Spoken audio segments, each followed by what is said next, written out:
आइए और एक क्वेश्चन देखते हैं। देखिए फिर से जैसे मैंने बताया कि लो हैंगिंग फ्रूट्स और एक बेसिक 2021 में पूछा है। क्या पूछा है? The context of the colonial India first Khan के आर बहुत ही सिंपल और बेसिक क्वेश्चन और इसमें भी आपको गलत होने का चांस नहीं है। कई बार होता है कि क्वेश्चन से कुछ ज़्यादा समझ में नहीं आ रहा है, ऑप्शन से कुछ क्वेश्चन को समझने की कोशिश करो। डायरेक्टली अगर क्वेश्चन पूरी तरीके से समझ में नहीं आ रहा है, भले ही वो बेसिक बेसिक क्वेश्चन, तो ऑप्शन से बेसिकली क्वेश्चंस को समझने की कोशिश करिए। तो अगर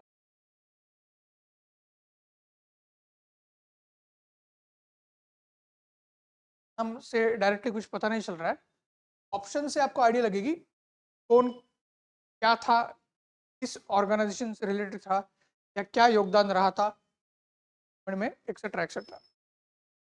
फर्स्ट ऑप्शन क्या है? लीडर्स ऑफ द, क्या स्वदेशी और बॉयकॉट मूवमेंट में हमने पढ़ा है कभी? प्रेम कुमार सहगल यानी पीके सहगल, शाहनवाज, कभी भी ऐसे नाम हमारे पास नहीं आते हैं। स्वदेशी एंड बॉयकॉट मूवमेंट में हमारे पास मॉडरेट जो कांग्रेस के लीडर्स है, सुरेंद्र नाथ बनर्जी के नाम आते हैं, या लाल बाल पाल एक्सट्रीमिस्ट लीडर है उसके नाम आते हैं, बट का नाम नहीं है। चेक कर सकते मेंबर्स ऑफ द इंटर, थोड़ा सा ये ट्रिकी हो सकता है। गवर्नमेंट के बारे में हमें पता होता है, नेहरू जी डेफिनेटली थे प्राइम मिनिस्टर, ये हमें पता है। उनके साथ सरदार वल्लभ भाई पटेल और दो तीन और कांग्रेस के मेजर मेंबर्स है लाइक मौलाना अबुल कलाम आज़ाद वगैरह, ये सब नाम पता होते हैं। बट फिर बाकी सब खान गवर्नमेंट है। और एक ऑप्शन ऑफ द ड्राफ्टिंग,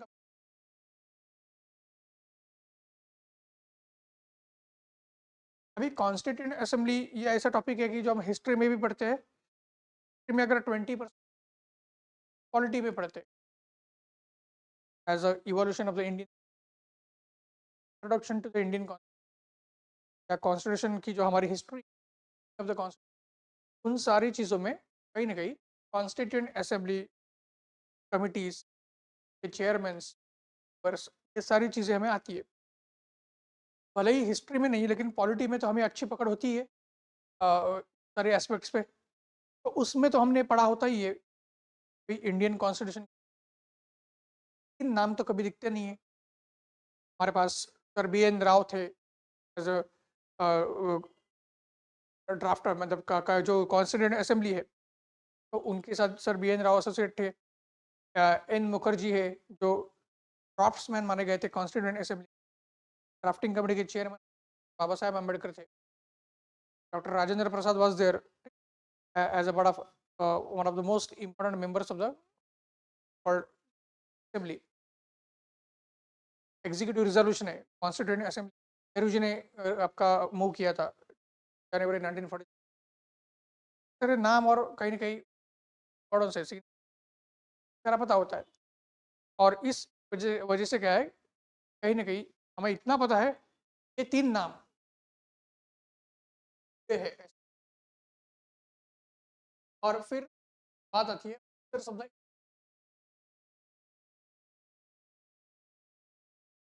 अगर हम हो रहा है कि ये गवर्नमेंट है, जब हम चौथा ऑप्शन तब हमें पता चले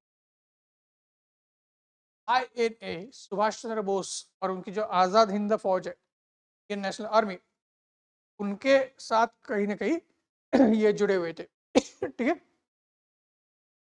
विद रिस्पेक्ट टू का क्या है बोल सकते हैं उसको, INA ट्रायल्स हुए थे और उसके बारे में भी एक यूपी सुभाष चंद्र बोस अल्टीमेटली आ गया है। एंड साथ ही साथ नागालैंड या कोहिमा में आईएनए को डिफीट करनी पड़ी थी जापान के सरेंडर के बाद, सेकेंड वर्ल्ड वॉर में जब जापान ने सरेंडर किया बाद, तब जाके हमें दिखता है आईएनए के सोल्जर्स एंड ऑफिसर्स उनको अरेस्ट किया गया था and crime against the state, in charges के अरेस्ट करके मुकदमे चलने, और हमें ये पता है कि ये रेड फोर्ट से चलने वाले थे, कि ट्रायल कोर्ट में नहीं, पब्लिक ओपन ट्रायल होने वाली थी, और रेड फोर्ट्स वो एक हमारा रॉयल सिंबल था, वहाँ से वो मुकदमे चलने। कम्युनल पॉलिसी अप्लाई की थी as a Muslim officer, Gurbaksh Singh Dhillon as a Sikh official. इसी समय बात है जब मुस्लिम लीग हावी हो रही थी पाकिस्तान के लिए, and Hindu plus Sikh versus Muslim, इतना सारा कहीं ना कहीं कम्युनल जो लेयर है, कम्युनल बर्निंग है, वो अभी धीरे धीरे आ रहा था। ताकि हमारा आंसर नेशनल आर्मी ये हमारा करेक्ट आंसर, ध्यान में रखें। आगे देखते हैं।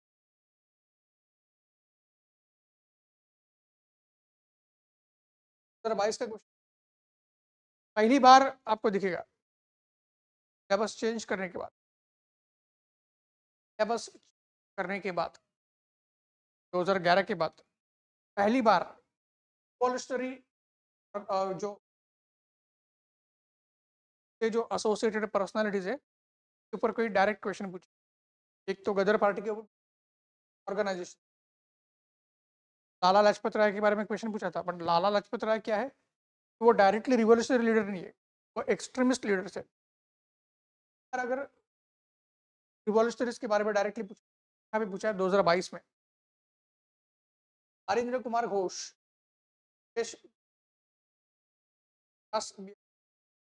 और ये चीज़ ऐसी है कि रिवॉल्यूशनरी मूवमेंट जो है लगभग सारे स्किप कर देते, क्वेश्चंस नॉर्मली आता नहीं है, और लगभग उसको टॉपिक को स्किप किया जाता है। डेफिनेटली सारे अनटच एरियाज में जा रही है, रिवॉल्यूशनरी मूवमेंट्स के बिना हमारी नेशनल मूवमेंट कभी पूरी, भले ही जो रिवॉल्यूशनरीज थे उन्हें जो रास्ता अपनाया था वो रिवॉल्यूशन या वायलेंस या क्रांति का था, अभिन्न हिस्सा है भारत के फ्रीडम स्ट्रगल का। अभी अभी मैंने देखा कि इंडियन नेशनल आर्मी के ऊपर भी क्वेश्चन पूछा गया है, तो इसके आएगा, आया है। हरिंद्र कुमार घोष,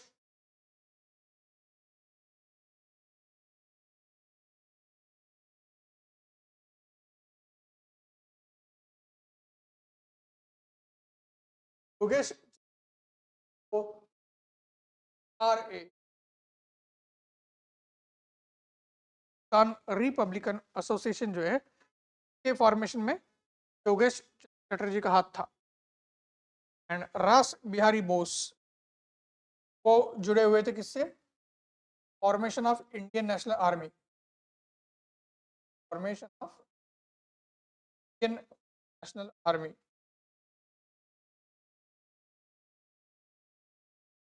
लेकिन रास बिहारी बोस गदर पार्टी से भी जुड़े, रास बिहारी बोस क्या है, गदर पार्टी से भी, रास बिहारी बोस जो है वो कहीं ना कहीं गदर पार्टी की तरफ से जब सेकंड 1851 रिवॉल्ट करने की बात चल रही, गदर का मतलब होता है गैदरिंग स्टॉर्म, गदर एक पंजाबी वर्ड है, इसका मतलब होता है गैदरिंग स्टॉर्म। गदर पार्टी की तरफ से क्या है, कहीं ना कहीं ये बात हो रही थी सेकंड 1851 का रिवॉल्ट करना है, कब, जब फर्स्ट वर्ल्ड वॉर चालू था, और जहाँ पे जर्मनी ने इंग्लैंड को बैकफुट डाला था, समय बात चल रही, कहीं ना कहीं हम जाएंगे गदर या क्रांति के लिए।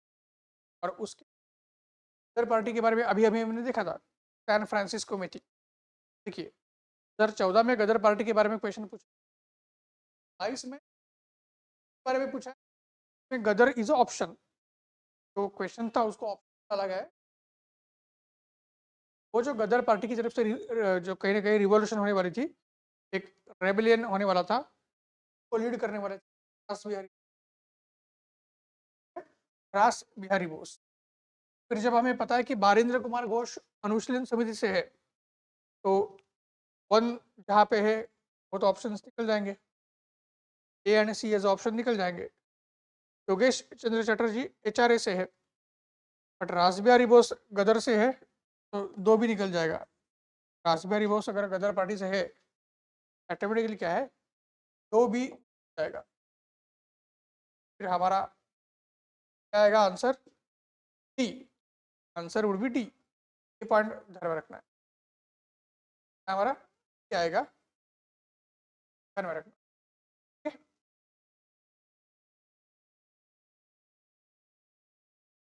तो इस ये चीज ऐसे मल्टीपल रिवीजन से ही सॉल्व होगा। सॉल्व होने तभी आ सकता है जब दिए हुए पर्सनैलिटी, जो दिए हुए पर्सनैलिटीज है के बारे में एटलीस्ट एक या दो के बारे में कुछ तो पता होगा, तभी आप एलिमिनेशन कर सकते हो।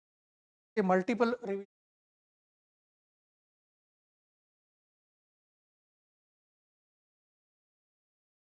Next following step,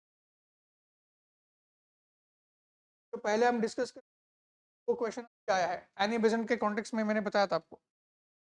first one president Sarojini Naidu, first of the Naidu, first Muslim I in Badruddin, first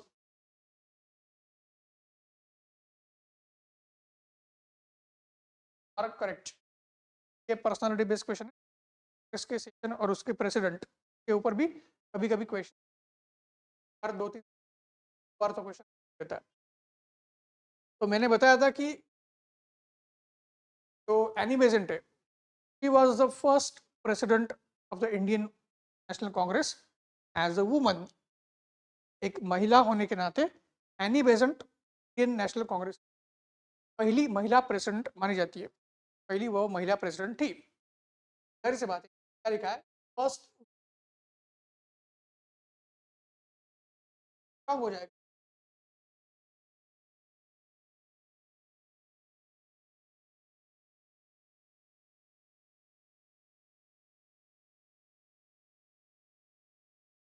यहाँ पे ध्यान में क्या रखना है, सरोजिनी नायडू क्यों दिया है? इंडियन नेशनल कांग्रेस की पहली भारतीय महिला प्रेसिडेंट सरोजिनी नायडू थी। First Indian woman president of the I N Sarojini Naidu.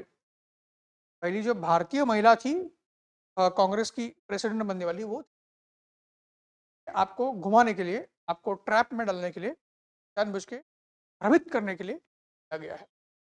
ये हमें क्लियर, क्या स्टेटमेंट क्या सही, बस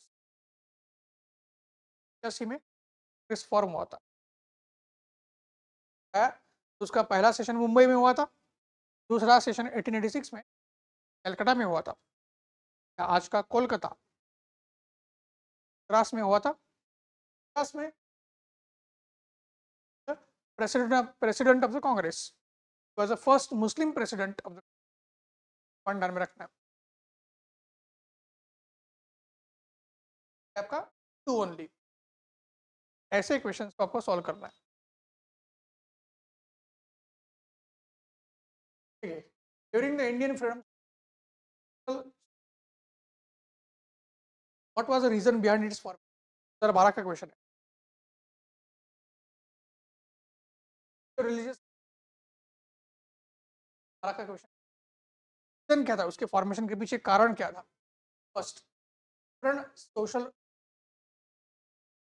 reforms group organisation Bengal united to form a single body of a larger approach।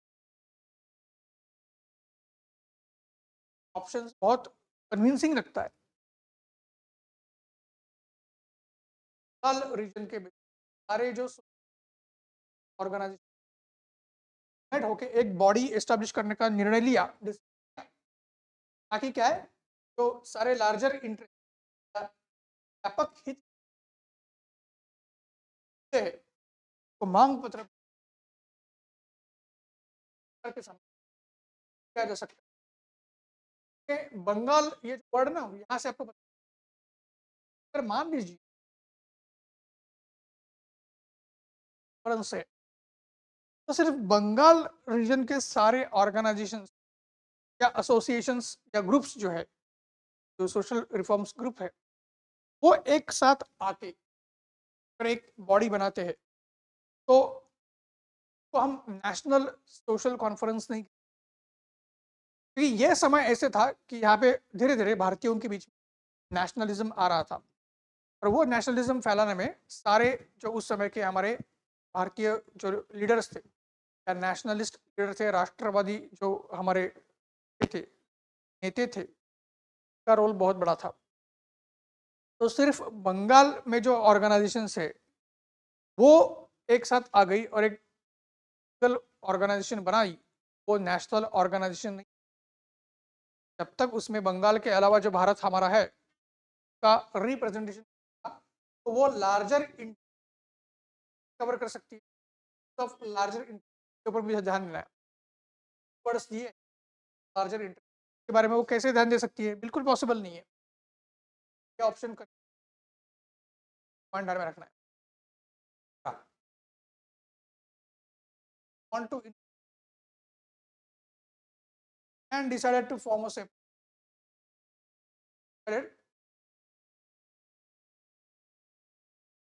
ये ऑप्शन कन्विंसिंग भी है ऑप्शन है। जब इंडियन नेशनल सोशल कॉन्फ्रेंस आ गई थी तब इंडियन नेशनल भारतीय राष्ट्रीय कांग्रेस भी आ चुका था, और कांग्रेस ऑल इंडिया ऑर्गेनाइजेशन, और कांग्रेस एक पॉलिटिकल ऑर्गेनाइजेशन थी। कांग्रेस का जो कॉन्स्टिट्यूशन आया था उसमें क्लियर था वो पॉलिटिकल ऑर्गेनाइजेशन हो, वो कहीं ना कहीं करेगी ताकि ब्रिटिश अपोज किया जा सकता। सामाजिक या धार्मिक सुधार आंदोलन ये उसका कहीं ना कहीं स्कोप था, ये उसका बेसिकली फोकस नहीं था। पर अगर कांग्रेस एक ऑल इंडिया ऑर्गेनाइजेशन है तो जाहिर सी बात है कांग्रेस खुद उसमें नहीं आ सकती है सोशल या फॉर्म्स में, लेकिन पूरे नेशनल लेवल पे या राष्ट्रीय स्तर पर सामाजिक और धार्मिक सुधार आंदोलन एक ही संगठन, एक ही छत के नीचे आने चाहिए। तो कांग्रेस खुद चाहेगा का जो social and religious reforms face है, चेहरा है, वो कांग्रेस लाना चाहेगा।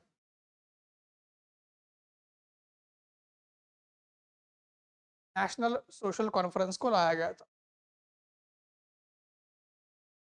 ऑप्शन ना देखते क्या है। रामजी मलबारी एंड एमजी कैनेडे decided bring all the social group of the one organ and MG decided to bring all the social reforms groups of the country under one organization। ये ऑप्शन सही है, लेकिन बेस्ट ऑप्शन नहीं, या ये reason नहीं है, ये एक्चुअली आउटकम है, ये रीजन नहीं। Social conference MG Malabari and MG Ranade इन्होंने ही फॉर्म किया है। उन्होंने भारत के सारे सोशल रिफॉर्म्स जो वो एक ऑर्गेनाइजेशन या एक संगठन के नीचे लाया है, मतलब तो सोशल कॉन्फ्रेंस। पर ये आउटकम है, ये रीजन नहीं है। रीजन ये था कि कांग्रेस सोशल रिफॉर्म्स में जाना नहीं चाहती थी, इसलिए बहराम जी मलबारी सारे जो रिफॉर्म्स ग्रुप है उनको एक ही संगठन के अंदर लाना पड़ा। का नाम हो गया नेशनल सोशल कॉन्फ्रेंस। 1887 में एमजी रनडे ने इस कॉन्फ्रेंस को बेसिकली बुलवाया था। दोनों स्टेटमेंट संबंध है, लेकिन फिर भी क्या है, तो कारण है वो आउटकम है। होता है असर्शन और रीजन टाइप का क्वेश्चन। ऑप्शंस को अगर असर्शन रीजन के हिसाब से देखते हैं, ये असर्शन हो गया, ये रीजन हो गया, तो आपको पता चलेगा ये रीजन सही, ये रीजन है का आउटकम है। अब दो statement correct, wrong option, wrong option है। ये सारा है इस हिसाब से कहीं ना कहीं इक्वेशन ऐसा है कि जहाँ पे ज़्यादा नहीं पढ़ा होगा तो भी थोड़ा सा लॉजिक लगा के आप सही आंसर की तरफ आ सकते हो। ओवरऑल जब धार्मिक आंदोलन के बारे में पता होता है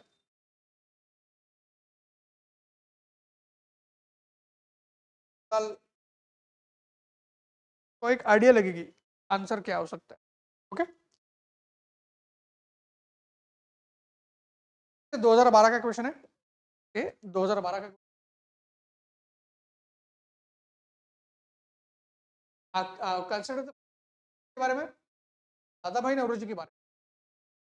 भाई नौरोजी ने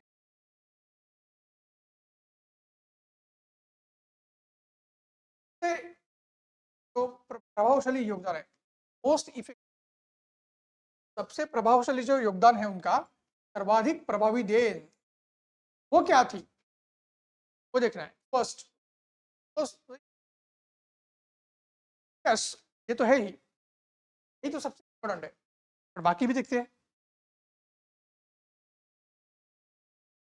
कॉन्फिडेंस ऑफ इंडिया, ये तो राजा राम मोहन राय ने किया था, राम मोहन राय ने किया था। दादा भाई नौरोजी ने ट्रेस द नीड, क्या है, trace the need, eradication of, trace the need for the eradication of all, the need all social for anything. दादा भाई नौरोजी जो है वो पारसी सोशल रिफॉर्म्स में इन्वॉल्व थे, कई रिफॉर्म्स या सामाजिक सुधार में भी उनका योगदान है। प्रभावशाली प्रभावी योगदान क्या है,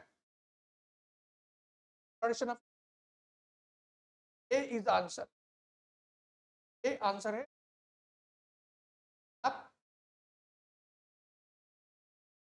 तरीके से ध्यान में रखना है, कीवर्ड से के ऊपर फोकस करना है ताकि आपका सही आंसर आ जाए।